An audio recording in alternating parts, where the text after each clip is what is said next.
Hello dear students, welcome back to my channel physics SPC wave optics का एक question. In young double slit experiments SS2 minus SS1 is equal to lambda by 4, where S1 and S2 are to two slits as shown in the figure. Find the part difference between S2P minus S1 for constructive and destructive interference at point P. देखो, इस question में जो S1 S2 है वो S से symmetrically placed नहीं है बेटा। इस क्वेश्चन में प्लेस नहीं है। मोस्टली जो हम पीछे पढ़ते हैं इंटरफेरेंस में, मोस्टली जो हम क्या करते थे कि ये जो S1 S2 स्लिट्स होती थी, ये S1 और ये S2, ये मिड पॉइंट होता था इस वाले पॉइंट का, स्लिट S का, ऐसे। तो यहाँ से ये S1 है, ये S2 है, तो ये S से सिमेट्रिकली प्लेस थे। मतलब S से S1 तक का डिस्टेंस और S से S2 तक का डिस्टेंस बराबर होता था। इसको हम बोलते थे इनिशियल पाथ डिफरेंस। तो पहले वाले सिचुएशन में जो हम पढ़ते हैं, मोस्टली के सिचुएशन में इनिशियल पाथ डिफरेंस जो देखते हैं वो SS2 माइनस SS1 ये जीरो होता था। क्यों?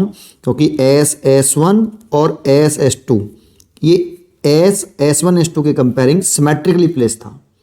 तो SS1 और SS2 डिस्टेंस बराबर थी। उस वाले केस में पाथ डिफरेंस जीरो आता था। अब इसी पॉइंट को अगर हम आगे बढ़ाते हैं तो इसको हम सेंट्रल पॉइंट बोलते थे। अब कोई पॉइंट P लेते हैं हम यहाँ पे, तो अब यहाँ पे S1P और S2P, तो यहाँ पे S1P का पाथ छोटा है और S2P का पाथ बड़ा है। तो यहाँ पे हमारा पाथ डिफरेंस रहता था बेटा, path difference S2P minus S1P, ये पाथ डिफरेंस यहाँ पे रहता था, ये जीरो नहीं है। इनिशियल पाथ डिफरेंस जीरो होता था पहले। लेकिन अब हमें यहाँ क्या करना है, S1 का पाथ छोटा है और SS2 का पाथ बड़ा है, तो यहाँ पे हमें पाथ डिफरेंस दे रखा है। इसे हम इनिशियल पाथ डिफरेंस बोलते हैं, इनिशियल पाथ डिफरेंस। ये हमें क्वेश्चन में गिवन है बेटा। कितना? SS2 माइनस SS1, ये हमें लैम्डा बाई 4 गिवन है कि ये लैम्डा बाई 4 है। ठीक है। अब S1 से P तक का पाथ और S2 से P तक का पाथ में भी पाथ में डिफरेंस होगा। तो यहाँ इस वाली रीजन में पाथ डिफरेंस है वो S2P पाथ डिफरेंस, इस वाली रीजन की बात कर रहे हैं, है ना, रीजन 2। तो ये पाथ डिफरेंस जो है इसमें ये आपका S2P माइनस S1P है, ये हमसे पूछा है। ठीक है। तो आप एक काम करिए, सबसे पहले टोटल पाथ डिफरेंस निकालिए बेटा। आप total path difference between two interfering beam, interfering beam. ठीक है। तो ये टोटल पाथ डिफरेंस देखो, तो इसका पाथ कितना है पहले, तो SS2 प्लस S2P, ये इसका टोटल पाथ हो गया। यहाँ से यहाँ तक की डिस्टेंस और ये वाली डिस्टेंस, ये इस एक बीम का, इस वाली बीम का पाथ हो गया।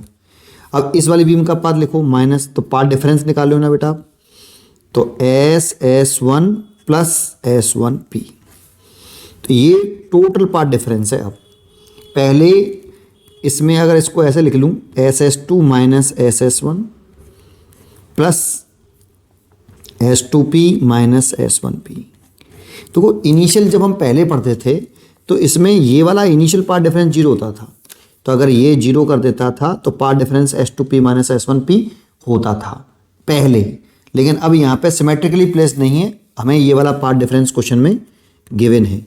तो डेल्टा एक्स जो टोटल पाथ डिफरेंस है, this is a total path difference, ये हमें गिवन है लैम्डा बाई 4।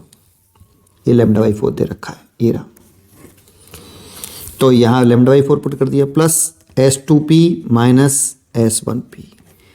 इतना पाथ डिफरेंस है P पॉइंट पर क्या होना चाहिए। तो P पॉइंट पर इन दोनों वेव के बीच में देख रहे हैं, यहाँ से लेके यहाँ तक, ये वाली वेव, ये वाली वेव और ये वाली इंटरफेरिंग वेव, इन दोनों के बिटवीन टोटल पाथ डिफरेंस इतना है। For constructive interference, for constructive interference, at point P। अगर आप P पॉइंट पर कंस्ट्रक्टिव इंटरफेरेंस चाहते हो तो कितना पाथ डिफरेंस होना चाहिए? देखो, तो कंस्ट्रक्टिव इंटरफेरेंस की पाथ डिफरेंस की कंडीशन होती है एन लैम्डा। ये हमें याद होना चाहिए बेटा। अब पॉइंट सुनना अच्छी तरीके से। एस से लेके P तक जो दो इंटरफेरिंग बीम हैं, इनके बीच में इतना पाथ डिफरेंस है, इतना पाथ डिफरेंस है बेटा। लेकिन P पॉइंट पर अगर आप चाहते हो कि P पॉइंट पर कंस्ट्रक्टिव इंटरफेरेंस हो तो कितना पाथ डिफरेंस होना चाहिए? इतना पाथ डिफरेंस होना चाहिए। अगर ये वाला पाथ डिफरेंस एन लैम्डा के बराबर हो जाता है तो P पॉइंट पर कंस्ट्रक्टिव इंटरफेरेंस होगा, दैट मीन्स ब्राइट फ्रिंज बनेगी। तो इन दोनों को इक्वल कर दो, तो λ/4 plus S2P minus S1P is equal to n lambda. तो आप यहाँ से S2P माइनस S1P निकाल सकते हो, एन लैम्डा माइनस λ/4। तो और ज़्यादा लिखना चाहो तो ये एक आंसर तो यही होगा हमारा फर्स्ट पार्ट का आंसर इसमें। तो इसमें आप ये लिख लो कि S2P की value minus S1P is equal to lambda common ले सकते हो, तो n माइनस 1/4 इंटू लैम्डा। ठीक है, इतना होगा। और n की वैल्यू पुट करेंगे 0 से 0 1 2 3 4 एंड सो ऑन। ये सेंट्रल ब्राइट फ्रिंज के लिए होगा बेटा, ये फर्स्ट ब्राइट फ्रिंज के लिए होगा, ये सेकंड ब्राइट फ्रिंज के लिए होगा, ये आपका थर्ड ब्राइट फ्रिंज के लिए बनेगा। अब अगर मैं n बराबर 0 पुट कर दूं तो central path difference S2P minus S1P कितना आ रहा है? माइनस के λ/4 आ रहा है। n बराबर 0 पुट करो तो माइनस के λ/4। इसका मतलब है कि जो P पॉइंट है वो किधर शिफ्ट होगा? ये P पॉइंट सेंट्रल पॉइंट पर अब ब्राइट फ्रिंज नहीं बनेगी बेटा। पहले सेंट्रल पॉइंट पर ब्राइट फ्रिंज बनती थी, अब सेंट्रल पॉइंट O पर ब्राइट फ्रिंज नहीं बनेगी, सेंट्रल ब्राइट फ्रिंज नहीं बनेगी। सेंट्रल ब्राइट फ्रिंज बनेगी path difference S2P minus S1P minus के λ/4, तो कुछ नीचे बनेगी बेटा। कितना नीचे? λ/4।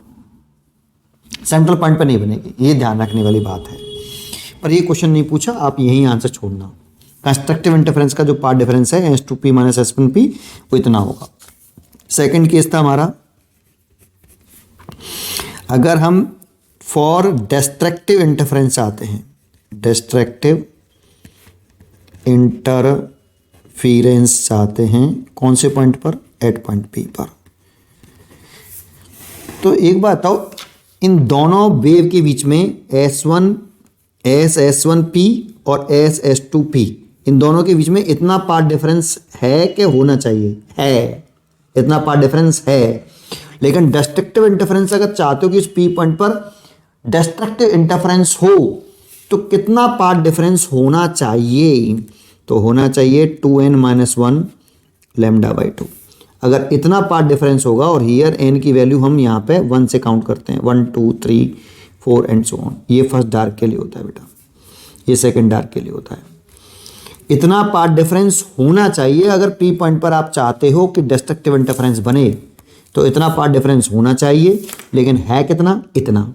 अगर ये वाला पाथ डिफरेंस इस पाथ डिफरेंस के बराबर हो जाए तो P पॉइंट पर डिस्ट्रक्टिव इंटरफेरेंस होगा। ठीक है, तो इसको बराबर कर दो, λ/4 प्लस S2P माइनस S1P। ये वाला पाथ डिफरेंस इतना है और इतना होना चाहिए। दोनों अगर बराबर हो जाएं तो उस वाले पॉइंट P पर डिस्ट्रक्टिव इंटरफेरेंस हो जाएगा। यहाँ से S2P फिर निकाल लो, S2P minus S1P is equal to 2n minus 1 λ/2 minus के λ/4। ठीक है, ये आपका आंसर है। इसमें से कॉमन ले सकते हो कुछ भी आप, पर आप मैं यहीं छोड़ देता हूँ। ये इसका दूसरा आंसर, एक आंसर ये है और एक आंसर ये है। उम्मीद करता हूँ कि आपको ये क्वेश्चन जरूर समझ में आया होगा। पढ़ते रहिए और खुश रहिए।